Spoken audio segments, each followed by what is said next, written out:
Okay, good evening, students, colleagues, parents, alumni.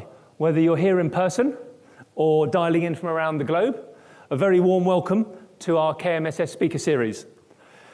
As you know, in this series we address topical issues of significance, and in this, our 50th year in Singapore, we're taking a special focus trying to broaden and deepen all the connections we have with our host partner country.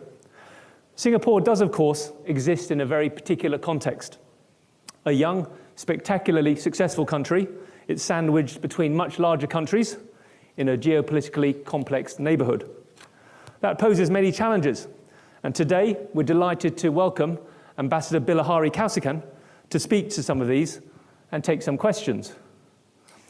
Educated at Raffles Institution, the University of Singapore and Columbia University, New York, Ambassador Kausikan joined the civil service in 1981, was appointed as Singapore's ambassador to Russia in 1994, with concurrent accreditation as ambassador to Finland.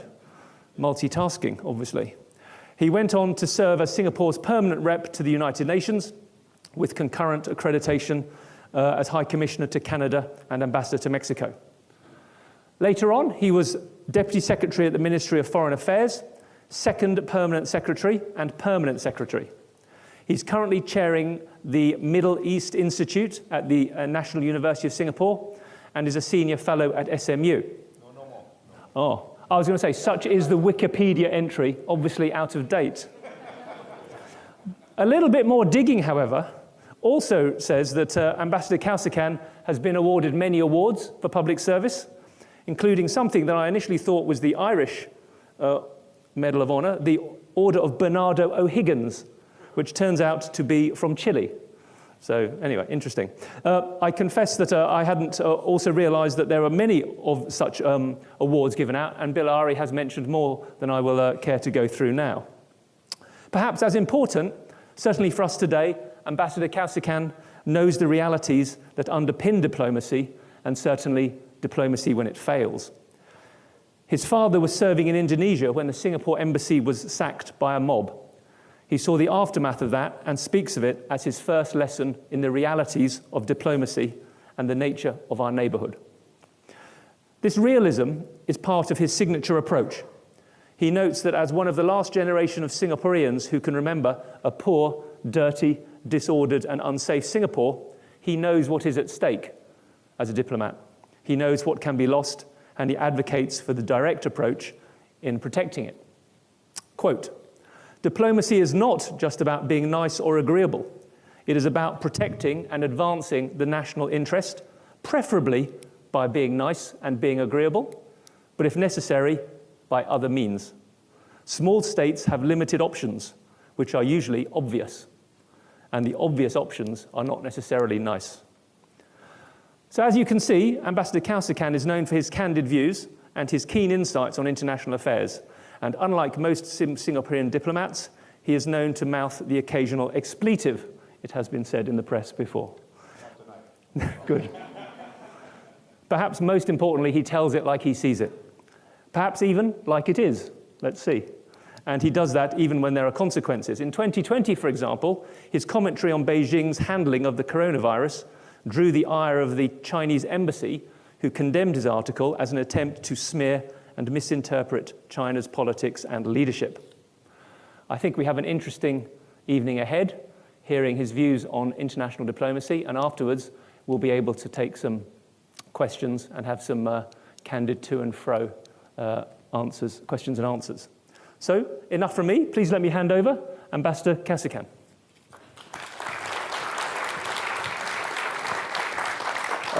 Thank you for inviting me to talk to you.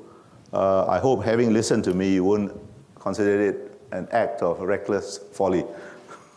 But I will try my best. I promise no expletives, but I will try to be direct and succinct, because I think you would much prefer that this be a dialogue rather than sit there and passively listen to a monologue from me. But I want to make some opening remarks to set the context for a dialogue.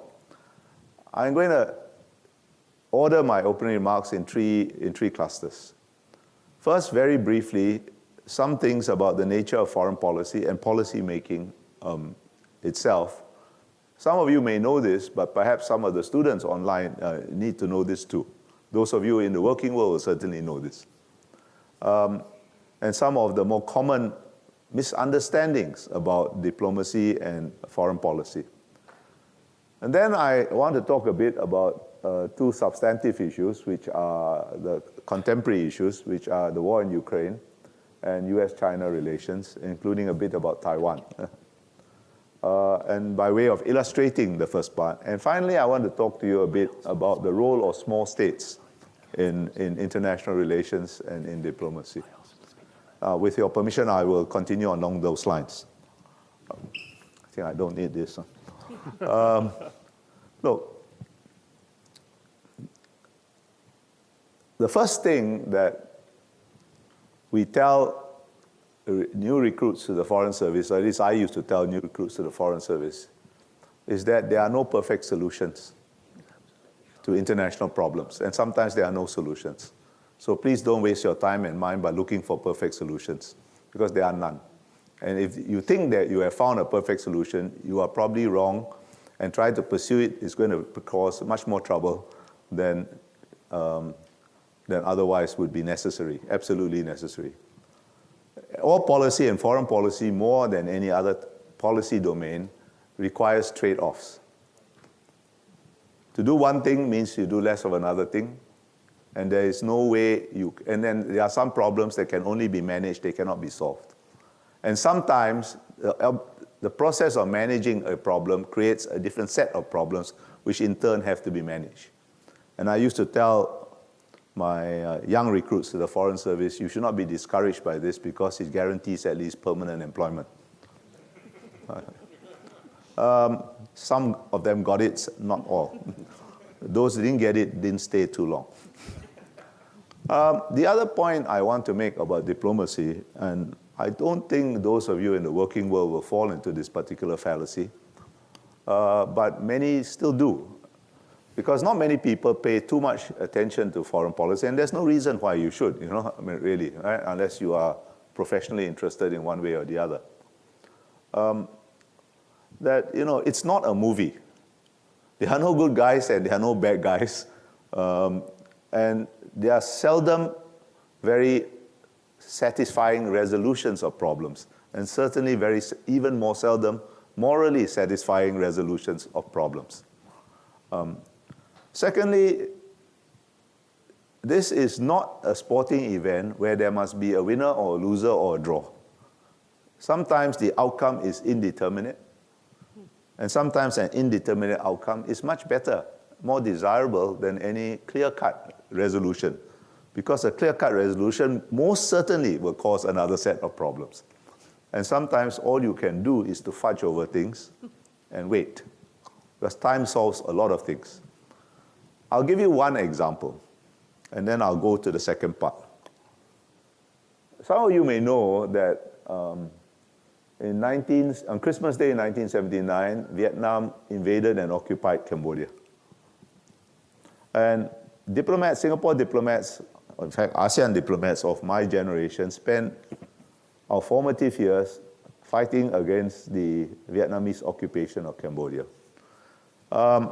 The fight had many fronts, but one of it was fought out in the non-aligned movement, and it was fights over language, how you describe this, whether you condemn it or not, right?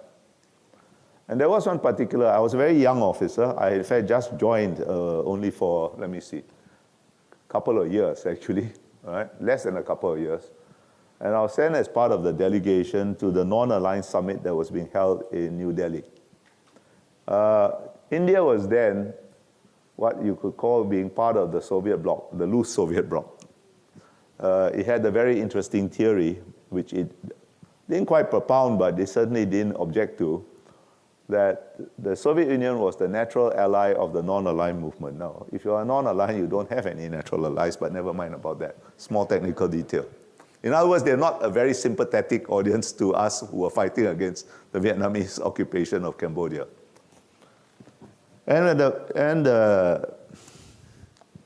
The conference proceeded along very predictable paths. What I now know was a predictable path, but it was all new to me then.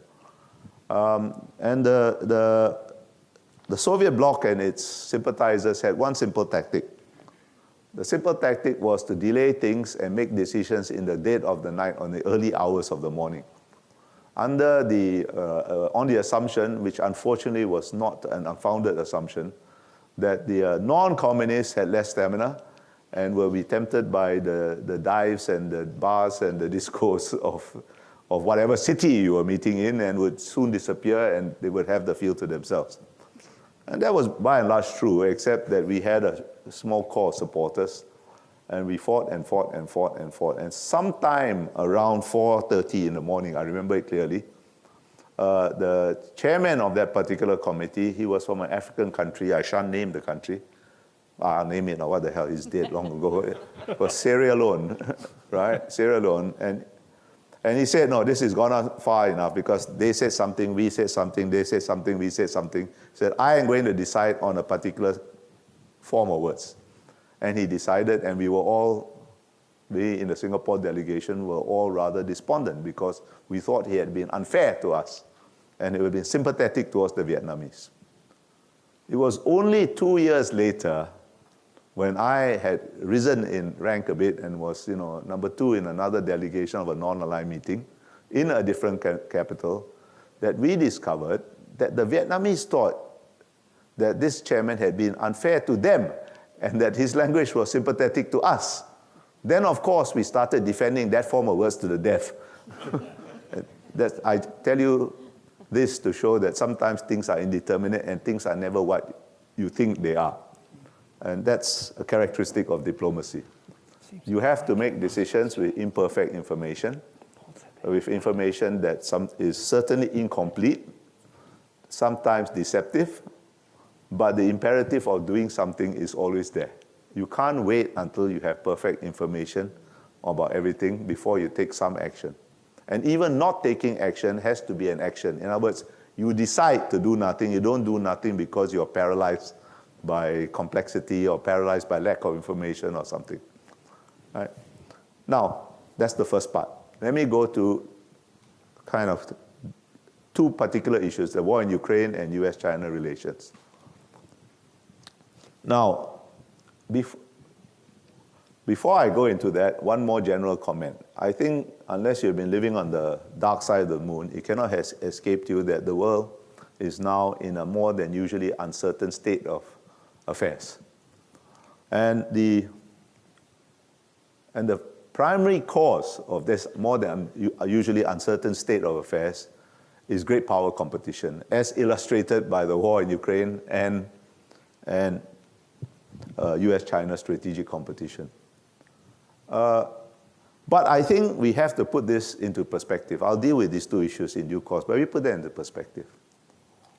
Those of you who study international relations or follow international relations may have noticed that a few years ago there was a whole rash of articles, both by journalists as well as academics, and some statements by people who ought to know better, in other words, practitioners, about the return of great power politics. And I was always very puzzled about it, because where the hell did it ever go away? Right? And I started thinking about it. Then I realized that we had gone through a very short and historically unusual period after the immediate end of the Cold War, from around 1989, when the Berlin Wall first came down, to about 2008, when the global financial crisis broke out. There seemed to be no great power competition because of the overwhelming dominance of the United States.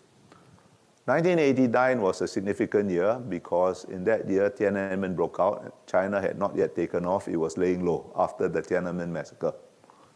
1989, the Soviet Union, although we didn't know it then, had only 2 years to live. And when it collapsed, it was in a complete chaotic state. That was a time when I served in Russia. Completely chaotic state and no condition to do anything, for good or for evil. And so the overwhelming dominance of the US masks a fundamental reality about international relations. And that fundamental relations is that competition between sovereign states is inherent in the nature of international relations.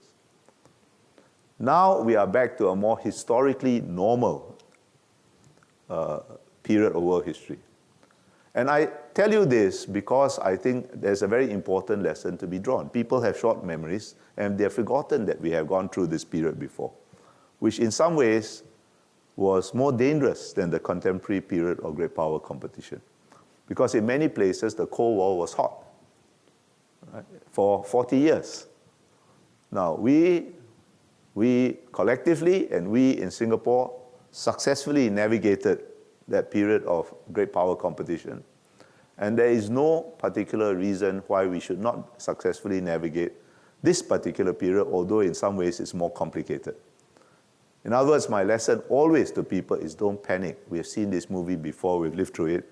We have survived, not only survived, we have prospered in it, and we can do it again, provided you keep your cool and let your brain work rather than be paralyzed by the complexity and uncertainty.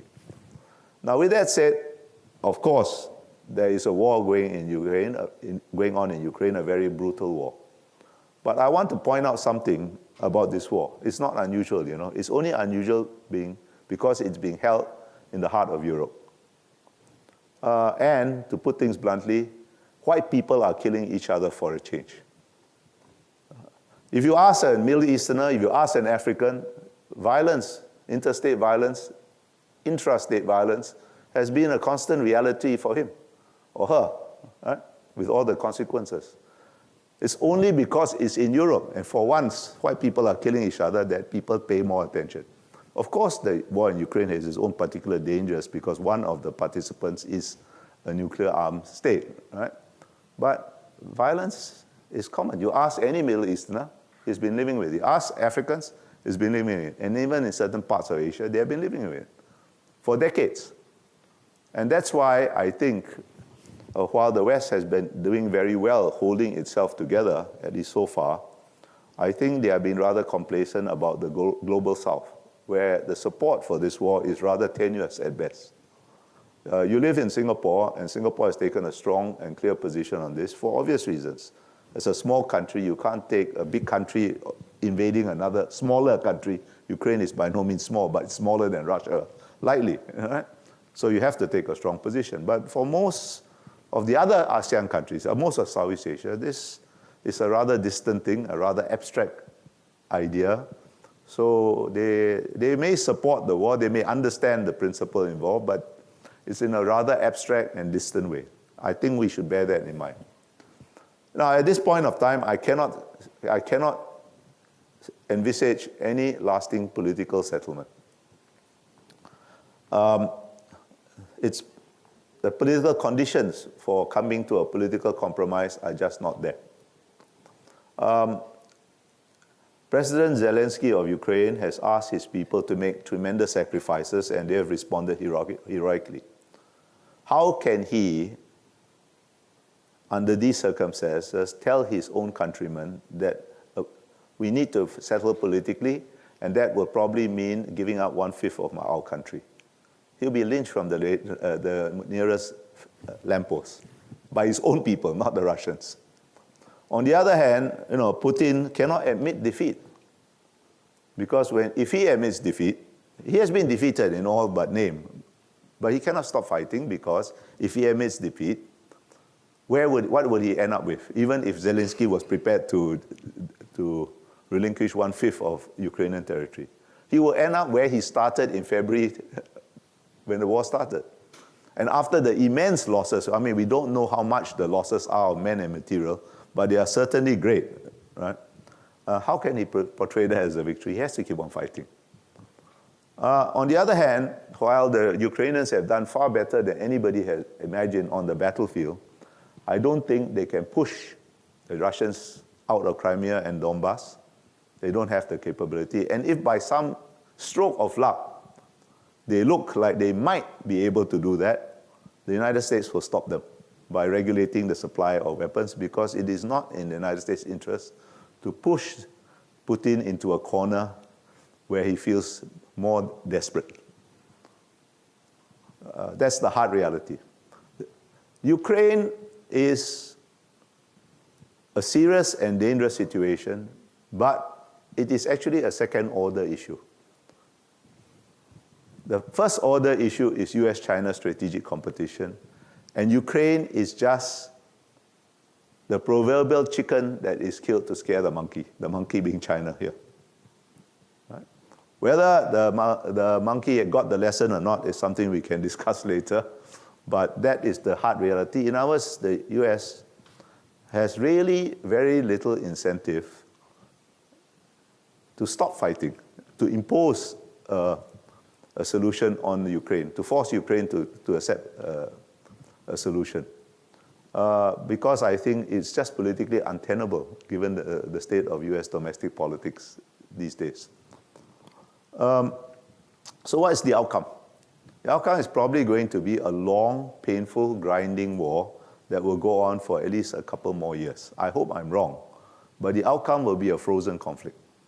The frozen conflict, I don't mean those relatively small wars that were fought in Georgia and between Armenia and Azerbaijan. I mean the Korean Peninsula. That's a frozen conflict. There is no peace settlement in Korea, and not one that is, none in any prospect. That conflict has been frozen by an armistice, not a peace settlement, an armistice for 70-odd years. And there's a divided country. Probably Ukraine will end up like that, I think. I hope I'm wrong, but that is what I think now. I mean, ask me next year, I may have a different answer because things are fluid, right? But it's going to be a long, grinding war, and frankly, time is not on Ukrainian side for a very simple fact. There are more Russians than there are Ukrainians. So it's sooner or later there must be some kind of settlement, but it's going to be later rather than sooner, and it won't be a definitive settlement. It will be some form of armistice, because people will get exhausted. They can't go on fighting forever. Right? But that will mean that this is a frozen conflict that can be ignited at any moment. Mr. Putin's fundamental goal is the extinction of Ukraine, which he doesn't believe is a legitimate sovereign country. And I think a fair number of Russians would share that view. That's the hard fact. There are some that hope for regime change in Russia, but I always tell those people, don't think the alternative to Mr. Putin is better than Mr. Putin. Probability is it will be worse. Because the most serious criticism of the war within Russia are from the right, the people who say he is not persecuting the war with sufficient rigor. And if Mr. Putin is deposed, probably one of that crowd will take his place. So change is not always for the better, something to bear in mind. But as I said, this is a second-order issue. The main issue is US-China relations. This is a new structural reality of international relations, which is going to be with us for the foreseeable future. And for the foreseeable future, I don't mean 1 year or 2 years. I mean a decade or more, you know. When I say it's a structural feature, I mean it's one of the defining features of contemporary international relations, which we better learn to live with. There will be periods of high-intensity conflict. There will be a competition and low-intensity competition, but there will always be competition of a sort. From the time that the US and China re-established contacts in 1972 to around 2010, 11, 12, something around that, it's hard to put an end date. There were periods of competition and tension in US-China relations over Taiwan, over human rights issues like Tibet, over Tiananmen, which occurred during that period. But by and large, the overall emphasis of the relationship was on engagement. Now it's flipped. There will be periods of cooperation or lesser tension, but the overall emphasis is on competition. That's a new fact. Sometimes people describe this new situation as a new Cold War. I don't think that is an appropriate way of describing US-China competition. In fact, it fundamentally misrepresents the nature of that competition in ways that can be quite dangerous if you misunderstand it. Now, the competition between US and Soviet was fundamentally, US and the Soviet Union was fundamentally different. The US and the Soviet Union each led two separate systems that were connected only tangentially. And the Soviet Union was never a very important economic actor except sporadically on the energy market and so on. So the competition was between systems to see which would displace the other. But the US and China are both vital, irreplaceable components of one single system. And they are connected to each other and to the rest of us by a new phenomenon that grew up during that short and historically abnormal period between 1989 and circa 2008. And that new phenomenon are supply chains of a complexity, of a density, and of a scope never before seen in world history. And that's what distinguishes 21st century interdependence from earlier periods of interdependence, which have existed, of course. And I find it very, very, very difficult to believe that this web of dense, complex supply chains can bifurcate completely into two separate systems. There has already been partial bifurcation in specific domains, particularly in high technology areas, semiconductors of a certain kind, and so on, right? I mean, you know these things, I don't have to elaborate. But I don't think it can be completely separated into two separate systems at any cost that is acceptable to either of the two principles, let alone the rest of us. We are not important in this thing. So the competition between the US and China will largely be within a system. Neither is very comfortable with this. There are people in the US who talk still about decoupling, or at least reducing reliance on China in this web of supply chains. But this is all easier said than done, and even if it can be done, it will take a very long time. There are people in China who are uncomfortable with this, and therefore Mr. Xi Jinping has emphasized becoming more self-reliant in technologies, and also relying more on domestic consumption to drive growth. But that, again, is also easier said than done. And even if it can be done, it will take a very long time. So for the foreseeable future, they will compete within a single system. And competition within a system is fundamentally different from competition between systems. For a start, it's unlikely to end in any clear-cut outcome as the US-Soviet competition did. And that took 40 years or more. Right? Because it's not about completely displacing one or the other of the principles. Both the US and the China may wish to dominate the single system of which they are own parts, but it's not in their interest to destroy that system or to replace it with something else, because they will all lose. Secondly, it is not a binary competition. It's a much more complex form of competition, although the binary frame of mind still lingers on. It's a very powerful frame of mind because it's simple. Right? And I'll give you one example of this more complex kind of competition.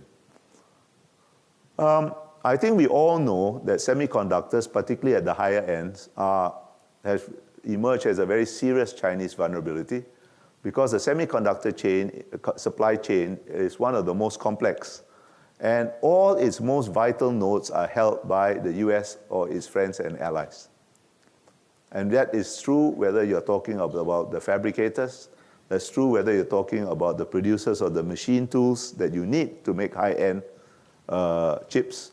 It's true whether you're talking about the chemicals you need, or the materials you need, or the kind of software that you need to design these things. And besides, I don't pretend to know all the ins and outs of the technology of producing semiconductors. My brain is wired differently. I don't have that particular semiconductor in my brain to understand it. But I try to understand it, and I talk to many people who know the industry very well. And they try to explain it to me this way. Why they don't think it is very likely that China can catch up at any acceptable cost. They said to me that probably Singapore can design and make one chip of the highest type. And therefore, if we can do it, China can do it. But one chip is useless. You have to make hundreds of millions, if not billions. And that's a completely different process, in which a very complicated process, which everything must fit perfectly. Because you have to make hundreds of millions, or if not billions of chips at some kind of commercially sustainable cost. I mean, if money is no object, but money is always an object, then maybe they can do it, but they can't. Right? They have boasted now and then about making a breakthrough to making a thinner chip. I mean, they meaning China, but 1 or 2 chips is useless. Whether they can find the new processes to make hundreds of millions, that's another matter. So it's a very serious Chinese vulnerability. On the other hand, and particularly with the new legislation and the new administrative rules that the US put into place, they can strangle China's chip industry because basically you now need a license to do almost anything with China that involves chips. If you are doing something that somewhere has got some American intellectual property in it, you have to ask permission to get a license. And almost every damn thing has some American intellectual property in it. Right? Because America is still well ahead in most of these domains. But, and this is a very big but, China is about 40% of the world semiconductor market. And you cannot possibly cut your own companies and those of your friends and allies off from 40% of a market without damaging them grievously. So it's not a binary competition. You have to sell certain things to China in your own interest. And I think on the same day this new legislation was enacted, or the new regulations were enacted, the Americans almost immediately granted 2 exemptions, one to a Korean company, South Korean company, and one to an American company to continue producing in China because what they were doing is not just for China, but for other people too. Right? So that's a more complex kind of competition. Now, I'm going to stop here. We can talk about both Ukraine and US-China. Oh, no, let me make a word about Taiwan. I said competition is a long-term structural feature of international relations, but competition is not conflict and does not necessarily become conflict. Some of you may have heard of the Thucydides trap, but that's a particularly silly theory by an otherwise intelligent professor of international relations, who is a friend of mine, by the way. And he knows I'm talking about him like this because I talk about him like this in front of him, too. In fact, he was just in Singapore, and I told him so again, yet again. And now he says it's all misunderstood. Okay, fine. I know. He's much my senior, so I don't want to contradict him too much. A little contradiction is good for his soul, but not too much. I don't think it's too mechanical a theory. Competition need not become conflict, and certainly there's nothing inevitable about it. US-Soviet competition, which in some ways was more dangerous, never became conflict, at least not between the 2 main principles. Why? For a very simple reason. Nuclear deterrence. It makes it much too dangerous. And that's why, for example, President Biden correctly has refused to declare a no-fly zone over Ukraine, although the Ukrainians and some other EU members asked him to do so. And that's why he has still so far not supplied long-range missiles and other kinds of long-range munitions to Ukrainians, because it's just too dangerous. He doesn't want to start World War III. Now that same dynamic of nuclear deterrence, mutually assured destruction, will, I think, keep the peace between the US and China as it kept the peace between US and the Soviet Union. And China is rapidly modernizing its nuclear forces to ensure this will be so. I don't find anything particularly unusual or sinister about China modernizing its nuclear forces. In fact, if you are a nuclear weapon state, you should do that so as to maintain credible second strike capability. It would be irresponsible not to do so. So it will keep the peace. So the risk really is not war by design between the US and the United States. War by design, I mean one side or the other, starting war as an instrument of policy, as Mr. Putin tried to do in the Ukraine but botched completely. We can talk about that more, but the consequences of that have been completely the opposite of what he expected, at least so far. All right? The risk is of an accident getting out of hand for one reason or the other. And that risk is highest in the Taiwan Straits. Now, I don't think the risk of war by design over Taiwan is very high. I don't think either the US or China, despite its fierce rhetoric, is eager to go to war over Taiwan for a very simple reason. Both of them are not sure they can win. And therefore, they are not very eager to go to war. On the other hand, neither is going to renounce the use of force either to reunify Taiwan or to defend Taiwan. So it is a kind of precarious situation. I don't think the risk is very high, but it is certainly higher today than it was, let's say, 4 or 5 years ago. But the risk is of an accident, and I think that risk has risen slightly.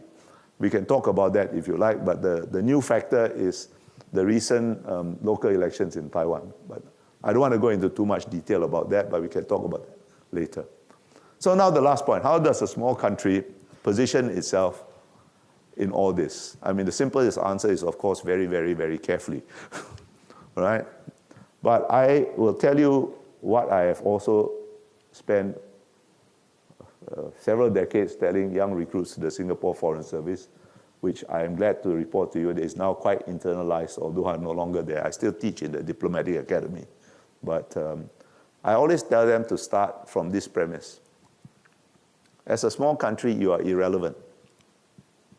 So your strategic imperative is every day you must wake up and think of how do I make myself relevant. Right? And that is a never-ending process. It's a never-ending process because what makes you relevant vis-a-vis country A today may be irrelevant to country B today, but also irrelevant to country A in a week or a month or a year. It's a constant process. It's a marathon with no end. So there is no magic formula in relevance. It's a long-distance marathon, not one in which there is a definite end to the race. It's a marathon with no end. But that is the existential condition of a small country. But the other factor which I also tell them is that no matter how small you are, no matter how dire the circumstances you may be in, seem to be, you always have agency. And the more complex the situation, the greater the opportunity, at least, to exercise agency. Because in complexity, there is maneuver space. Now, whether you have the brain to recognize the opportunity and the courage and agility to use it, those are different methods. But there is always agency, even for the smallest country, even in the most dire situations. Because if it were not so, I would not be standing here talking to you, nor would you be here, or nor would your children be in this very nice school. Because Singapore should not exist. Singapore exists because the circumstances we found ourselves on the 10th of August 1965, the day after we had independence thrust upon us, were far more dire than those that we are in now. And we had far less resources at our disposal. I do not mean only monetary resources. I mean military resources. I mean intellectual resources. I mean bureaucratic resources. Singapore was a very different place here then, but here we are. So there is always agency, and with that final thought, I will shut up now and take your questions. Thank you for listening to me.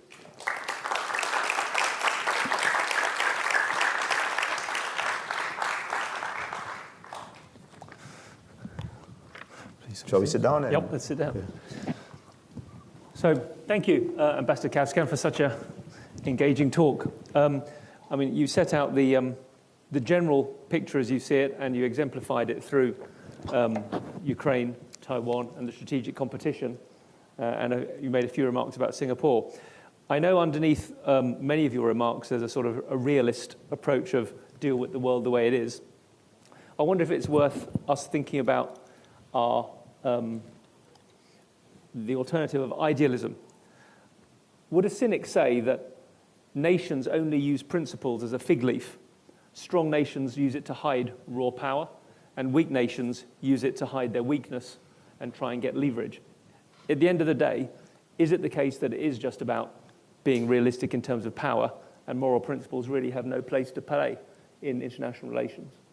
No, I don't think so, because that is often the case, but I think that's a gross simplification.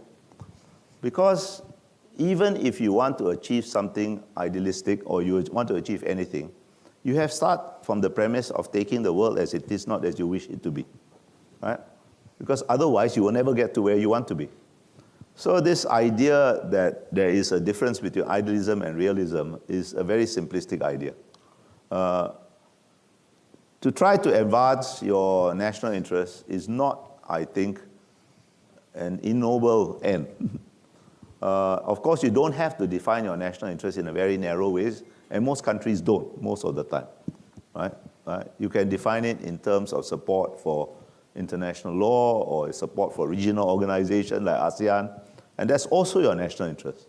Mind you, it is not only your interest, and some of these things are, ideals are simultaneously tools, as you alluded to, but they also ends in themselves. There is a very silly debate in international relations theory about whether values or interests are more important, all right? But, values are an interest. It's not the only interest, but they are interests. You can't have a totally cynical foreign policy because people will ask what for. The end of any foreign policy is to ensure the survival, the prosperity of your country, but that need not be defined narrowly because Singapore's survival and prosperity depends certainly on the survival and prosperity of our neighbors and generally on a stable international system. And you do what you can to ensure that. Right? So I think this is a false dichotomy. Yeah. Thank you. And what you said there was interesting because what you said was that as a small country, Singapore's interests depend on the interests of its neighbours. And does that suggest to you that there's also perhaps a false dichotomy between competition and cooperation? No, they exist simultaneously. In the most fierce competition of the US and Soviet Union, there was a common interest of cooperation, not to kill everybody on Earth, all right? At least that, at a minimal level. But there were more other things, right? And it's so in China. It's not very evident now because they are both in a rather excitable state of stage of their competition. But it is there nonetheless. I don't think either China nor the United States wants to, blow up the world, assuming they have the capability. China doesn't really have the capability yet, but it's rapidly acquiring it. So there is always this discord, collaboration, competition, cooperation. These coexist simultaneously. That is what makes sometimes international relations hard to grasp. When I started by saying that this is not a sporting event that there's win, lose, or draw. That's kind of what I meant. Yeah. So avoiding the binary mindset and recognizing the complexity. Yeah. I think we'll go to some questions. I know we've had lots coming in, and there are probably questions from the audience, and we've got Sinead will be sort of hosting that and maybe taking some either from the audience here or from online. Should we start with a couple here? I see some hands up. You don't mind I stand up because when I sit down, the light glares in my eye and I see nothing. Right? And I like to see who I'm talking to. Right? Okay, that's nice. Thanks. Thank you for your very insightful comments. I have a quick question. Sure. If hypothetically, if China was to enter a small uninhabited Taiwanese island, how would the Americans respond? I haven't the slightest idea, actually. But I think they must respond in some way. Sure.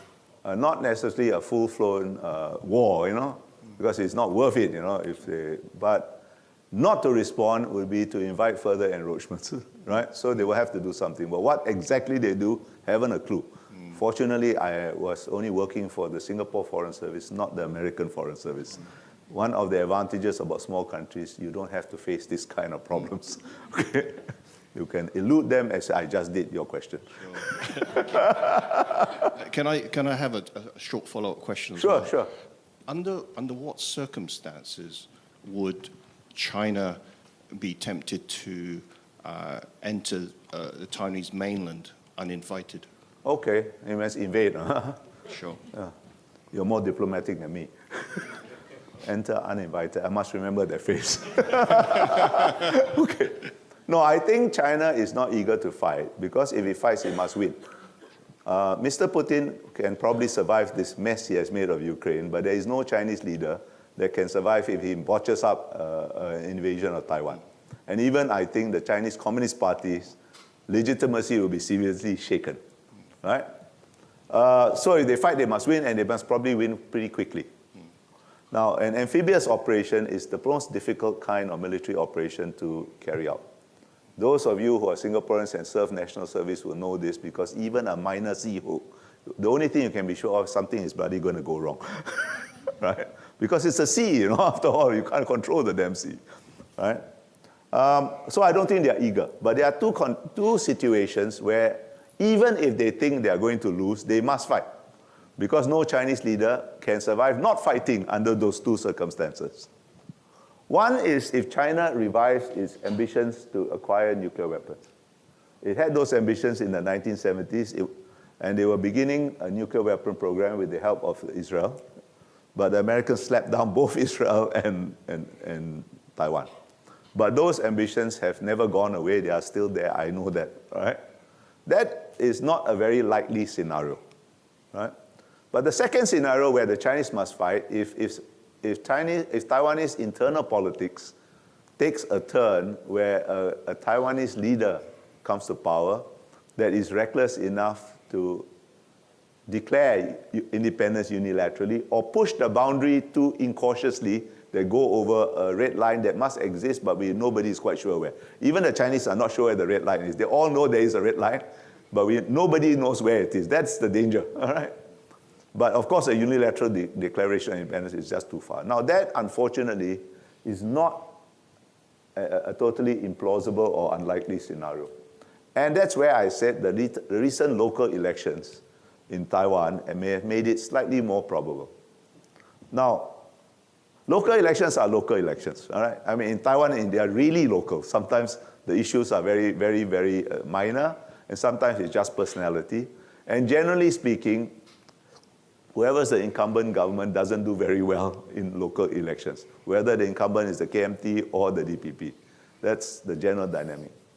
But there is one aspect of this local election that I think I at least find a little disturbing. Tsai Ing-wen is about as good a DPP leader as you're ever going to get. Now, is Tsai Ing-wen typical, or is the other DPP leader, Chen Shui-bian, more typical of the DPP? I rather fear it's Chen Shui-bian, not Tsai Ing-wen, right? Now, in this last election, about a couple of weeks ago, or less than a couple of weeks ago, all the candidates that were favored by Tsai Ing-wen lost, right? And that has raised the prospects of her vice president, William Lai Ching-te, somewhat. Now, William Lai is a person, and I don't mind saying it, I don't trust at all.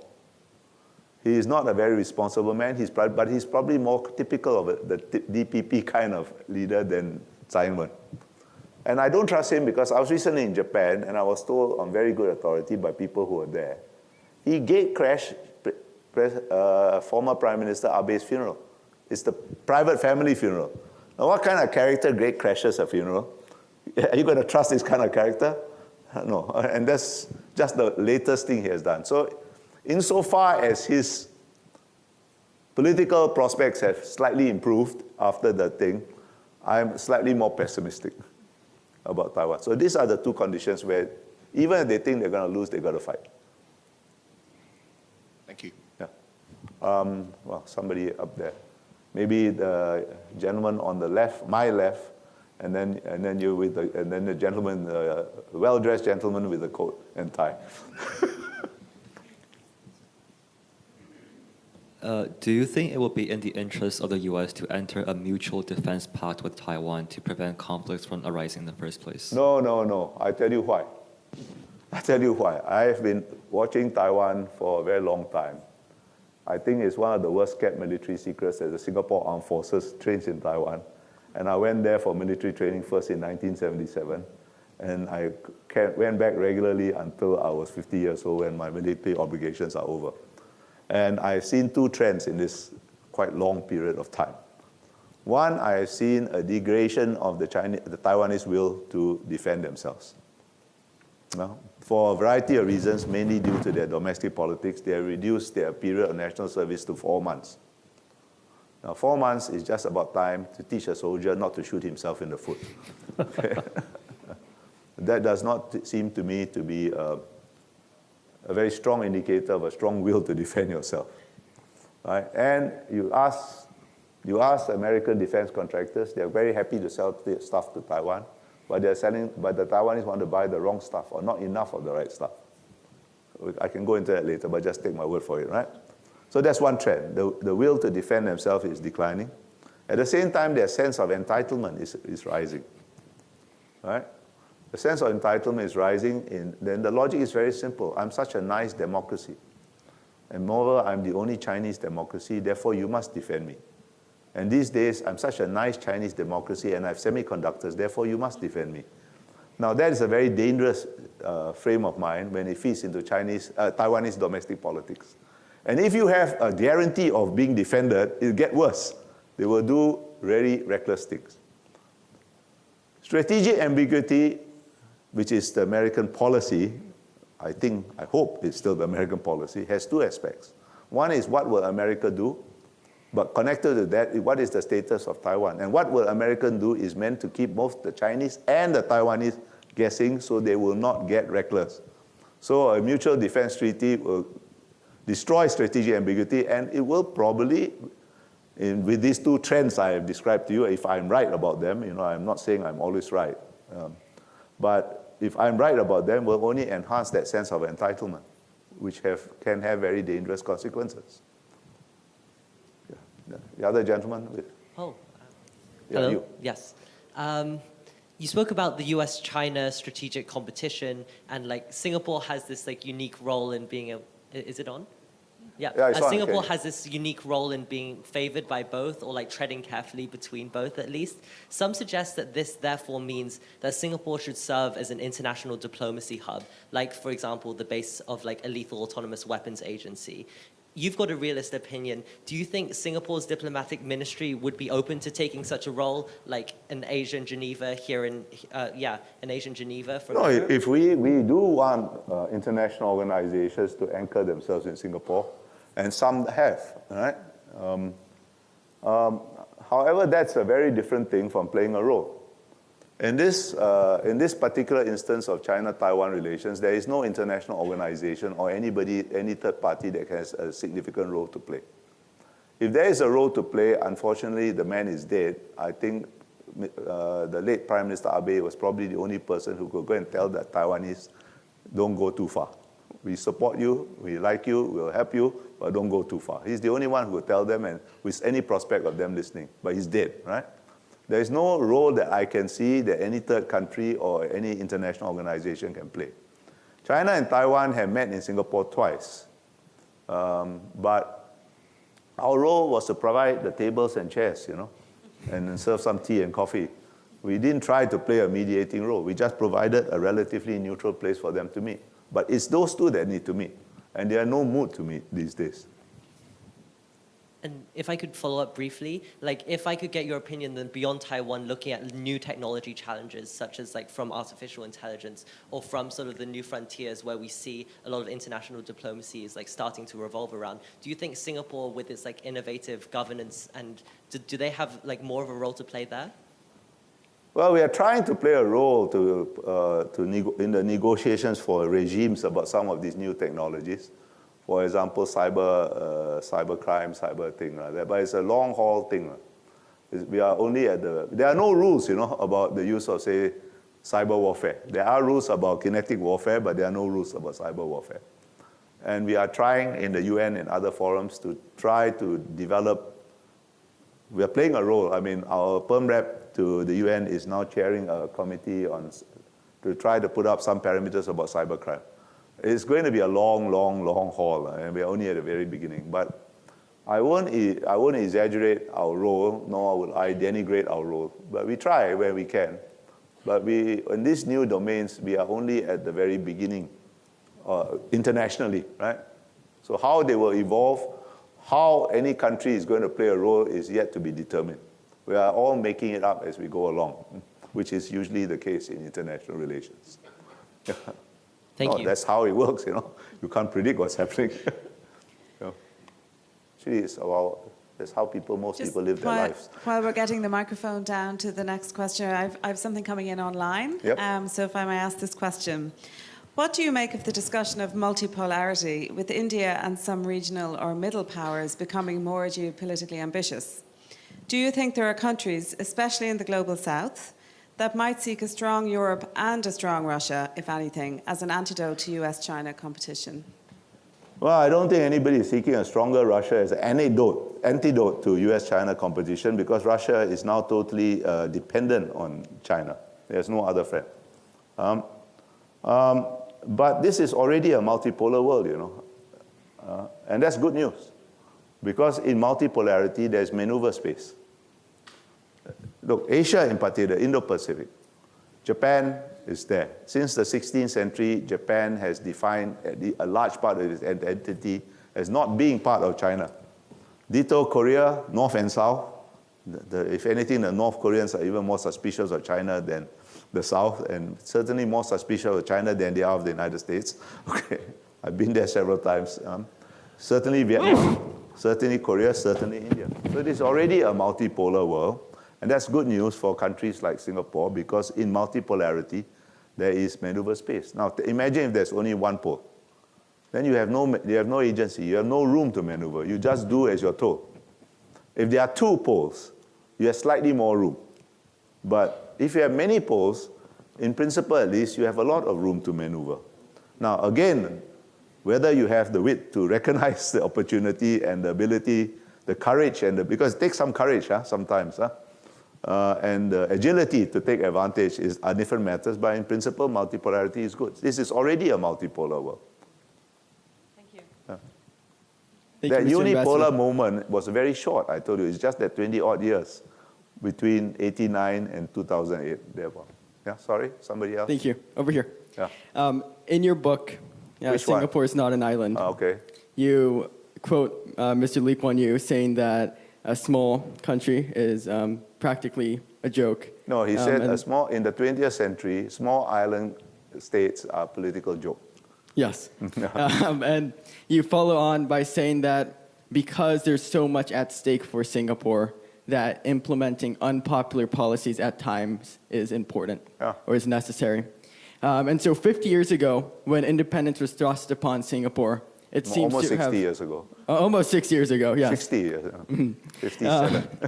And would have made sense to have a mandatory service requirement for the military to protect Singapore militarily. That policy still stands. Yes. The question I have is, in terms of popular sovereignty, if the Singapore government has to force legally Singaporeans to fight for their country, what is Singapore, first of all, in terms of the population, is the population willing to protect Singapore in this region that has increasing conflict? And looking ahead, in terms of the relationship that the Singapore government builds with its people, given that the Singapore government prides itself on it being a newfound democratic form of government, how can the Singapore government instill that sense of protection for the country and establishing and maintaining its sovereignty if it currently has to force individuals to fight for the country? I don't think individuals are forced to serve in the armed forces. It's part of the law. And if you don't think that's so, try to avoid it if you are Singaporean. Right? If you do, then stay out of Singapore, don't come back. Right? But I don't think Singaporeans, I think Singaporeans by and large generally accept the need to defend ourselves. They do accept the need because this is quite a dangerous region, and our neighbors now and then remind us this is a dangerous region. Look at the new Malaysian government. What did they do? One of the first things Anwar Ibrahim has done is revived their claim to Pedra Blanca, which has been solved by the ICJ long ago. We should give him a medal. We should give Dr. Mahathir a medal, because he makes us a nation. He impresses, our neighbors impress upon most Singaporeans the need to fight. Are you Singaporean? I am not. That's why you don't know. See? Where are you from? I'm American. And that's in the why US, you are in a huge country, far away, and you don't have to worry about petty nuisances like this, right? But we have to, because they are not petty. And let me tell you something.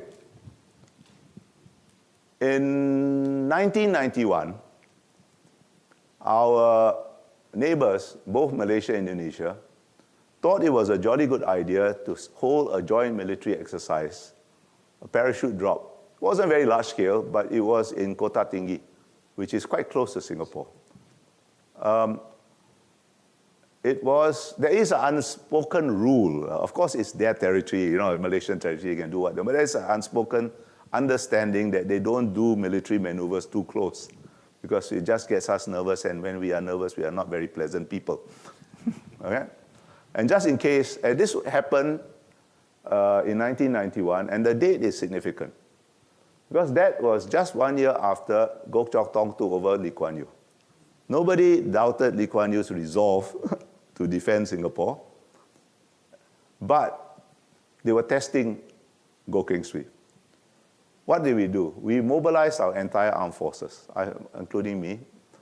We issued live ammunition, new weapons, to our tanks, our armor, our soldiers.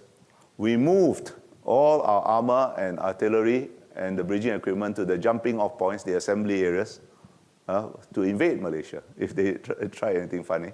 And I forgot to mention, this exercise was held on the 8th of August, the eve of our National Day. And just in case we didn't get the message, we were too obtuse to get the message, the code name of the exercise which they publicized was called Pukul Habis, which means, finish them off, colloquially translated. So we mobilized our entire armed forces. We issued new weapons, we issued live ammunition to not just the soldiers, but to the armor, the artillery, and we moved them all to the assembly areas, the jumping off points, and we mobilized our air force. Combat air patrols were flying all over the place, and they have never done it again. We also surrounded the Malaysian High Commission with troops, and the railway station was still Malaysian territory with troops. And they have never done it again. So I think Singaporeans will fight. They don't have to be coerced to fight. Now, of course, I don't think Singaporeans will fight if we go around invading some other country for no good reason, right? And they shouldn't fight either, right? Yes?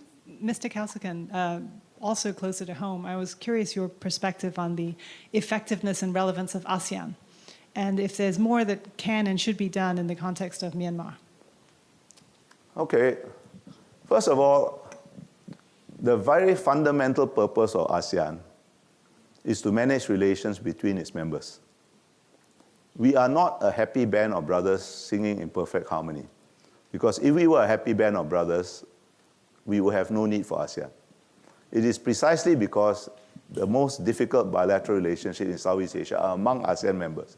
You need some mechanism to ensure at least a modicum of civility and stability in that relationship. Everything else we do is a bonus. But this is the fundamental purpose. That fundamental purpose we do quite well. Other things we don't do too well. And I don't think we are going to do very well for the next few years. And the reason is simple. ASEAN is an interstate organization. And we can do no more than what its members permit it to do. It is not a supranational organization, right? And it's a fact that the domestic politics of key ASEAN countries is rather, to put it politely, complicated at the moment, and not likely to get any less complicated for the foreseeable future. And so what we can do is limited. But in its fundamental purpose of managing relations, it does pretty well. And if we don't have an ASEAN, we'd have to invent something else like it in order to manage relations. You just think of, ASEAN was founded in 1967, right? Think of the state of Southeast Asia in 1967. 2 years earlier, Singapore had been politely, we call it politely separation, but expelled from Malaysia, or asked to leave, shall we say. All right? And the relationship was fraught with racial tension, and there were quite important voices in Malaysia advocating the forcible reintegration of Singapore into Malaysia. In 1967, August 1967, it was less than a year. Indonesia had stopped fighting an undeclared war against Singapore and Malaysia only less than a year earlier, called confrontation. The Philippines was still pursuing seriously a claim over a large chunk of Malaysia, to which Sabah. And there were all kinds of irredentist movements on the borders of West Malaysia and southern Thailand and southern Philippines and Indonesia. In short, we are a bloody mess, right? Now, many of these issues have not been resolved, but they have been certainly seriously attenuated. And I think ASEAN is largely, not solely responsible, but largely responsible for that. From that point of view, it has been quite successful, but there are limits. The price we pay is for having this kind of organization is decision-making by consensus.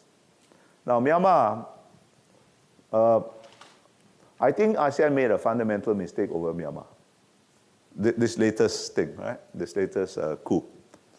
The fundamental mistake is this. It was not wrong to put out 5 principles of what we consider acceptable conduct. But think about it. Those principles are not implementable. Because if the Tatmadaw, the Burmese military, was really the kind of organization that would have a dialogue with its political opponents, which will forswear violence against its political opponents, that would be, kinder and gentler organization, it would not have a coup in the first place. So there was no prospect of them ever complying. It was there to set a benchmark of what we consider acceptable behavior, and that's important. But it was a mistake to go further and say the State Administration Council, which is the junta, the name the junta calls itself, cannot attend ASEAN meetings until it complies with those 5 principles, which it had never any intention or prospect of complying with. Now, if you want to influence them, it's very difficult to influence the Tatmadaw. But if you want to influence them even a teeny little bit, right, you have to talk to them. You're not going to organize an ASEAN force, invade them and overthrow them and put back Aung San Suu Kyi into power. And by the way, she's largely responsible for this mess too, She's not an angel. Huh? Just because you're a victim doesn't make you an angel. That also goes for Ukraine. Huh? Okay? So you're not going to do that, right? So how are you going to influence them? You can only do that by talking. And if you refuse to talk to them, why should they listen to you? How can you influence them? They can't read your mind, right? So it's a mistake. The most latest communique on Myanmar, which was issued just a month or so ago, less than a month ago actually, the 5 points have become 15 points. And if you read those 15 points, what it means is we realize we made a mistake, but we do not admit so. So we have confused the issues to get third parties involved like the UN. If the UN gets involved, then we can talk to the Tatmadaw. In other words, it's a nice way of climbing down the high horse we got on without thinking too clearly. Because the ASEAN's policy on Myanmar is a posture, it's not a policy. And that's true of every country. I went through the earlier period, and I can see quite clearly the US, Europe, they are not interested anymore. They just do the minimum. Because everybody has now finally realized Myanmar is not important. It is certainly a humanitarian tragedy, what's happening in Myanmar. But a humanitarian tragedy is not necessarily automatically of geopolitical consequence. And Myanmar is an example of a humanitarian tragedy that is geopolitically irrelevant. That is the hard fact of where we are on Myanmar. You look shocked. No, then calm down. So don't worry about it. They will get out of it. They will get out of it. The solution now is entirely in the hands of the Tatmadaw. At some point, they will do what they said they will do. They will have some form of election, which will be neither free nor fair. Their political party will win, which will be the military in suits instead of uniforms. And then everybody will say, good, it's solved, and then we'll go back to business as normal. That is what's going to happen. Hi, yeah. So you mentioned briefly about the role of the United Nations. I'd like to ask a bit more about that. So a lot of mainly liberal actors in global politics have argued that the mutual legitimization of the United Nations by actors, and especially state actors, will ultimately improve the way the power balance in the world, especially resolving and supporting issues like US and China, which is so multifaceted. As someone with a more realist perspective, do you denounce that view? Do you believe it's just a sense of idealism, or do you hold some merit to the points? I think it's just nonsense. The United Nations, like ASEAN, can do no more than what its members allow it to do, and in particular, it can do no more than what the 5 permanent members allow it to do. When the 5 permanent members are involved, it can do nothing. That's the hard fact. And that's not a bad thing. The veto, which the 5 permanent members have, is like a fuse in your electrical system. It prevents the whole thing from blowing up. Right? So is it better to have some United Nations than no United Nations? I think it's quite obvious some is better than nothing, unless you are a complete idealist and you want perfection. There is no perfection to be found on earth. Believe me, you will find out sooner or later. There may be perfection to be found in heaven if there is a heaven, but even there, heaven is based on hierarchy, you know. There's God, there's angels, there are archangels, there are cherubs, and so on. So I don't think there's perfection to be found either on earth or heaven. I may be wrong, but certainly not to be found in the United Nations. Hi, Mr. Kausikan. Yep. Here. Hello. Mr. Kausikan. Oh, who do you there? Oh, I saw the top one. Hi. Yeah. Though the PAP remains in power, Singapore, in terms of political liberties, looks quite different today than it did 30 or 50 years ago. Yeah. Do you think this trend of political liberalization will continue, even despite this increasingly tense geopolitical situation, or do you think it will be slowed down? Well, I think, political evolution is never in a straight line and never ever in a teleological fashion towards some predetermined goal. That is one of the fallacies of much Western political thought, that there is a certain trajectory to history, right? I think Singapore is a very different place now than when I was growing up. When I don't know how old you are, but you look much younger than me. Almost everybody is younger than me, so that's not probably a very good criteria. But it's certainly very different, all right, now than in the past. And that's because the Singapore ground has changed. As you have developed, people are better educated, people are more exposed and so on, and they want a different way of governing. And that's almost inevitable. But that is not to say that this is a single trajectory up and up and up and on. Supposing there is a war breaking out around us, I mean, we not necessarily need to get involved. A war between US and China, let us say, right? I told you I don't think it's very likely, but it's not impossible. We wouldn't want to get involved, but certainly our population will take certain positions. And we'll have to keep that under control because they can tear us apart, And that cannot be done gently, by the way, right? And that's true of all countries. And we have had to do it. I don't know how long you lived in Singapore, but look, for example, when the civil war was going on in Sri Lanka, we had to come and tell some of our Tamil population, this has got nothing to do with us. You can follow it. You start giving money to the Tamil Tigers or anybody, you go to jail without a trial, by the way. Right? And we have had to do that, say, to our Sikh population when the Indira Gandhi, our government, stormed the Golden Temple in Amritsar. And we have to do that from time to time because we are subject to all this external pull. This is a very diverse place, right, as you may have noticed. And, but a lot, and so that people are not unaffected by things that happen around us, but we have to keep it under control because they've got nothing to do with us, really, right? And we need to maintain the social cohesion. So I say that this is a trajectory we are on now, and it's driven by a different kind of population, a better educated. It's driven by the success of the PAP in developing Singapore. But if something happens in our environment, I don't guarantee that this is one single trajectory. It may be paused, it may be reversed, and then it may go on again after that. Who knows? But my point is this. There is no smooth trajectory of political development in any country, in any part of the world. That is just a myth. Right? Yeah, somebody up there. Yeah. Thank you. You mentioned briefly that the West has been complacent in their appeal to the global South. And of course, we've seen this with the emergence of the non-aligned movement. And I wanted to ask, currently with the US-Africa summit going on, and how is the increasing complexity of international relations likely to change the appeal of the West and China towards the global South? Well, I think that Chinese foreign policy over the last 10 years, in other words, under Xi Jinping, has not been a stellar success. Because I'm hard-pressed to think of any major country, or even some not so major economies, that do not have anxieties about one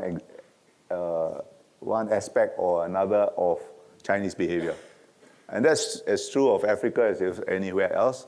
Although it is true that China's reputation in the global south is generally better or less bad than it is in the global north. That is something for the Chinese to fix, you know, right? I think the Chinese have made 3 fundamental mistakes in their foreign policy, which apply to the global south, but perhaps to a lesser degree, right? First, I think they prematurely abandoned Deng Xiaoping's very wise policy of hiding your light and biding your time. Prematurely abandoned. Too much boasting, in short, prematurely, which just arouses people. And once you boast about your ambitions, your capabilities, people will not forget, even if you stop boasting, right? Second, I think they drank too much of their own Kool-Aid. They believed their propaganda about the West being in irrevocable and irreversible decline, absolute decline, and China's rise being up and up and on and on. And now we know that's not true. The West has got many problems, but so has China. And the Chinese problems are perhaps more fundamental than Western problems, although both are quite serious. And as Ukraine has shown, in extremists, having tried every other thing, the West will do the right thing. That's the nature of democracy. First you do every other thing, which is irrelevant, then you do the right thing, because the right thing is usually the hard thing, and democracy is finding it hard to make hard decisions. But eventually you can get there, right? And the third mistake was this silly partnership with no forbidden areas, no limits with Russia. How is it a good thing for China? Within those 3 big mistakes, there are some lesser mistakes, mainly around the nature of Chinese investment, the terms of Chinese investment in the global south, which is not without its own problems. Which country do you come from, sir? I come from Uganda. Oh, Uganda, you have some problems with Chinese investment, the railway. Yes, yes. Right, so, you know, but you still need the investment, there's no doubt about that, right? So I don't think you should shun it. But these are problems ready for China to solve, you know. It's not for the global south. I mean, in the global south, you can advise China, tell them this is a problem, that's a problem. I mean, you know the problems, and they are quite common problems throughout the global south. I haven't been to Africa for a long time, but I have been traveling before the pandemic, of course, quite a lot in Central Asia. And I hear much the same complaints. And you hear much the same complaints even in countries that are very close to China and dependent on China, like Pakistan, like Laos, like Cambodia. They are suppressed sometimes by the governments, but they exist as an undercurrent there. But that's something for the Chinese to solve, not for us to solve for them. We can't anyway. Have I answered your question, or I don't know? I'm not quite sure. Would you like to ask something follow-up? Yes, you've elaborated well on the implications of Chinese diplomacy. Yeah. But what I was wondering is how the West is likely to react, considering... Oh, okay, yeah. No, I mean, the West is responding the way you have seen it respond. You know, I mean, after China has had these summits with Africa, right, Japan did so, and the Biden administration is rather belatedly doing so. Now, if I was African, I would think of ways how to take advantage of this, you know, right? You know, this competitive, you know, for small countries or for third world countries, let's use the old words, the global south, right? There are 2 disastrous situations. One is if, of course, the US and China go to war. Then there's no room to maneuver, you know, right? The other equally disastrous situation is if they cooperate perfectly. Then there's also no room to maneuver. So some level of competition is not a bad thing, right? And if you have your wits about you, you can try to take advantage about it. The problem with much of the global south or the third world is this. When I was traveling around Central Asia, I was constantly asked, not so much by governments, but by people, generally young people, how can we take advantage of the Belt and Road without falling into traps, debt traps or other kinds of traps? My answer was always very simple, but it was one that depressed them. Do not be corrupt. Then all will be fine. I'll give you an example of Singapore, right? When Singapore became unexpectedly independent, the dominant theory among the third world was that the multinationals are your enemy. Because they are mostly more powerful than you, they would exploit you, they would take advantage of you, and you will lose your agency and sovereignty. But because the situation was desperate and dire, I mean, unemployment in Singapore at that time was in double digits, in the teens. I think it was 15 or 16% unemployment, huh? And the prospect was even worse. So we decided to invite the MNCs in, contrary to all third world development theories of that time, because we believe that we are sovereign, and if we respect our own laws and enforce them, their power over us is limited, even though absolute terms, they are richer, they are more powerful. And we were proven right. So my advice to the Central Asians, which depressed them greatly, was make sure your governments are not corrupt, you'll be fine. You can benefit without losing any agency or sovereignty. That is what depressed the young people in those countries, many of which then came to study at the Lee Kuan Yew School in Singapore and didn't go home. Our gain, their loss. Okay, I have a question, talk about the... Where I can't see who's asking the question. Oh, all right, sorry. Yeah. Yeah, thank you. The question is, you know, we're coming from the United World College, yeah? Yeah. So I'm the parent of the United World College. United World College have one of the campaign called it's the United Work. We are digital citizens. We are all, I mean, it's regardless which country you're coming from. So if we put the lens a little bit far away, 100 years, 1,000 years, do you think that is possible? We will not mention any country, but we are just mention we are digital citizen of the world. If not, what's your recommendation for, I mean, United World College? What is the suggestion we want to change the slogan or the mission for future? Look, I am very skeptical. I mean, I think digitalization, these new technologies will empower a lot of things, but I don't think it will erase national identity. There have been 3 experiments in erasing national identity. 2 are still ongoing. One was the Soviet Union, who believed that they can create a new Soviet man. And they believed it until it didn't happen. And overnight, everybody found he's Russian or Ukrainian or Belarusian or Kazakh, Uzbek, and so on, right? The other ongoing experiment is the EU, which I called, to the chagrin of some European ambassadors, the Soviet Union with human rights. Because they also believed that they could create a new European man that was not German or Spanish or Portuguese or Polish, which is a bloody myth, all right? The third ongoing experiment is China.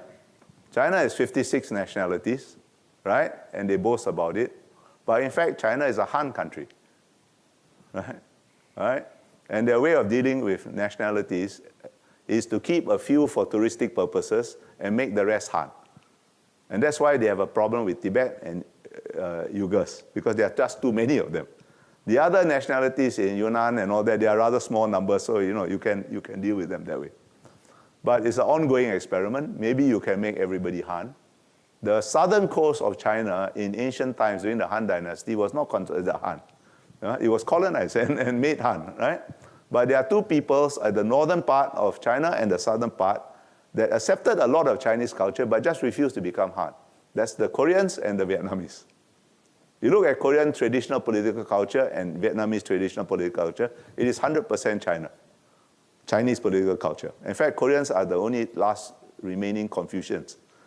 In North Korea in particular, it's a Confucian society, it's not a communist society. But they just refuse to become Han. And that's why they are Koreans and Vietnamese. It's not an accident, they are also 2 of the most stubborn peoples on earth. Okay? Because it's thousands of years of just refusing. So I am very skeptical it can be so, but that doesn't mean that digitalization is useless. Younger people certainly have much more in common across borders through these new technologies.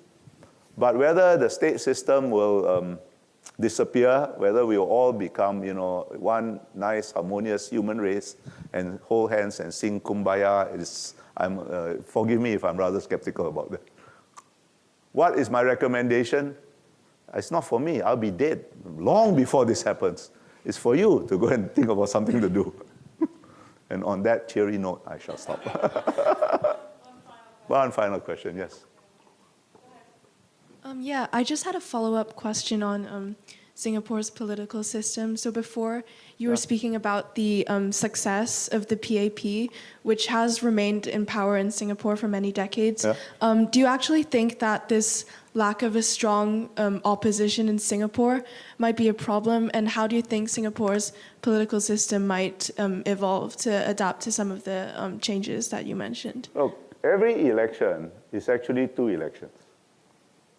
So far, at least, I think the vast majority of Singaporeans want the PAP to be in power. At the same time, they want some opposition to keep an eye on the PAP. The question is how much opposition, and of course, accidents can happen, right? But at the same time, I think the opposition in Singapore has 2 fundamental problems, which we were talking about just now.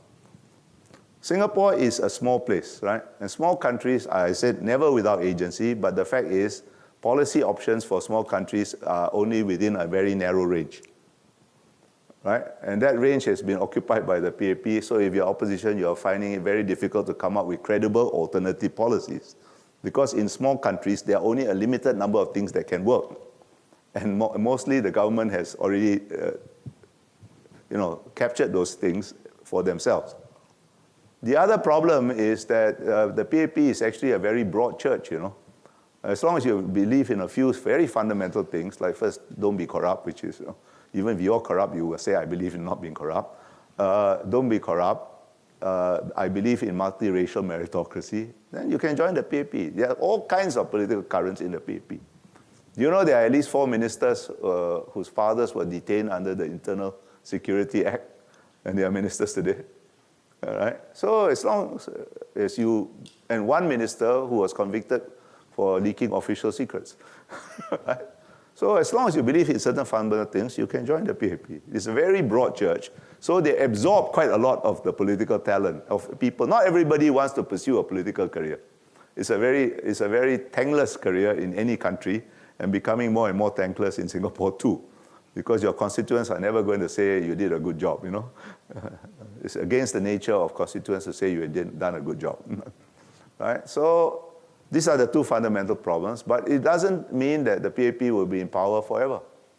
In fact, the day that the PAP thinks they'll be in power forever is the day they will begin to lose power. Right? And they don't. They don't think that way. That means they fight every election hard. They make sure the policies are the best they can. No policy is perfect, as I began by telling you. There's always some trade-off, right? But, that's the best we can. So I don't think, again, as I answered the other gentleman's question, there is no political trajectory that is smooth, up and on and on. It's always wavy at least. Things progress by meanderings and pauses, fits and starts. And there's no particular predetermined direction. It's up to you. The corollary of my emphasizing this point that everybody has agency, even the smallest country has agency, is every individual has